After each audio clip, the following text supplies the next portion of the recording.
விருதாச்சலம் தொகுதி மக்களுக்கும் நான் இந்த வெற்றியை நான் அர்ப்பணிக்கிறேன்.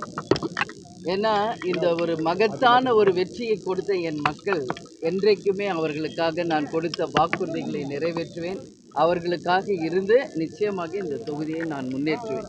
என்னெல்லாம் வாக்குறுதி கொடுத்தனோ உறுதியாக அந்த வாக்குறுதிகளை நிறைவேற்றுவதற்கு எல்லா வகையிலுமே நான் மக்களுக்காக உழைப்பேன்.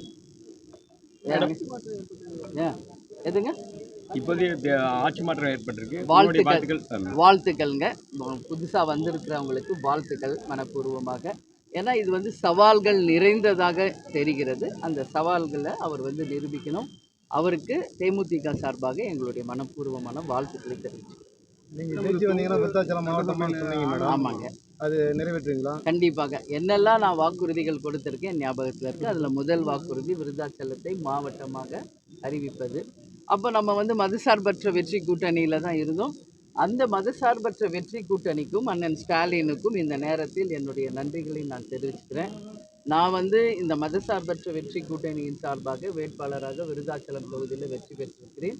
இந்த வெற்றி ஒட்டுமொத்த மதசார்பற்ற வெற்றி கூட்டணியை சேர்ந்த அனைத்து தொண்டர்களுக்கும் அனைவருக்குமே இந்த வெற்றியை நான் உரித்தாக்குகிறேன். அதான் உண்மைங்க. ஏன்னா இது இந்த கூட்டணி ஒரு மகத்தான கூட்டணி. இந்த கூட்டணிக்கு கிடைத்த வெற்றி இது. அதனால் நிச்சயமாக இந்த வெற்றி அந்த நம்மளுடைய கூட்டணிக்கு நான் உரித்தாக்குறேன். இந்த நேரத்தில் நான் கொடுத்த வாக்குறுதிகளை நிச்சயம் இன்றைக்கி ஆட்சியில் இருந்திருந்தால் நான் சொன்னதை விட அதிகமாக நான் நிறைவேற்றியிருக்க முடியும். இருந்தாலும் உறுதியாக நான் என்ன வாக்குறுதி விருத்தாச்சலம் தொகுதி மக்களுக்கு கொடுத்தனோ அதை உறுதியாக நான் நிறைவேற்றுவேன் என்று இந்த நேரத்தில் உங்களுக்கு உறுதியளிக்கிறேன். முதல்வர் விஜய் தரப்புலேருந்து உங்கள்கிட்ட பேசியிருக்காங்க மேடம், ஆதரவு கேட்டு. முதல்வர் விஜய் தரப்பு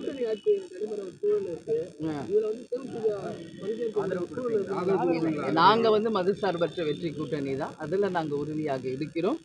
இருந்தாலும் விஜய் நான் எப்பயுமே சொல்லியிருக்கேன், எங்கள் வீட்டு பையன்னு. அவருக்கு வந்திருக்காரு, வாழ்த்துக்களை நான் தெரிவிச்சேன். அதான் சொல்லிட்டேன், நாங்கள் மதசார்பற்ற வெற்றி கூட்டணின்னு சொல்லிட்டேன்ல. அதில் தான் நாங்கள் உறுதியாக இருக்கோம். அதில் மாற்று கருத்து கிடையாது. சரிங்களா? அதில் நாங்கள் உறுதியாக இருக்கிறோம். இருந்தாலும் புதிதாக ஆட்சி அமைக்க போகிறவங்களுக்கு எங்களுடைய மனப்பூர்வமான வாழ்த்துக்களை நாங்கள் தெரிவிச்சுக்கிறோம். ஏன்னா விஜய் எங்களுக்கு ஒன்றும் புதுசு இல்லை. நான் முதல்ல இருந்தே சொல்லியிருக்கேன். ஸோ அவர் ஆரம்ப காலத்துலேருந்து கேப்டனோடையே வாழ்ந்தவங்க. எங்கள் பக்கத்து வீடு தான், எங்கள் வீட்டு பையன்தான். அதெல்லாம் பல முறை நான் சொல்லியிருக்கேன். ஓகே, வந்திருக்காரு. அவர் நல்லபடியாக ஆட்சி செய்யட்டும், மக்களுக்கும் நாட்டுக்கு நல்லது பண்ணணும்னு நான் சொல்கிறேன். அதனால் மனப்பூர்வமான வாழ்த்துக்களை அவருக்கு தெரிவித்துக் கொள்கிறேன். கேப்டன் தொகுதியில் இலவச குடிநீர், கம்ப்யூட்டர். கண்டிப்பாங்க, ஒன்று ஒன்றா நான் சொல்கிறேன்.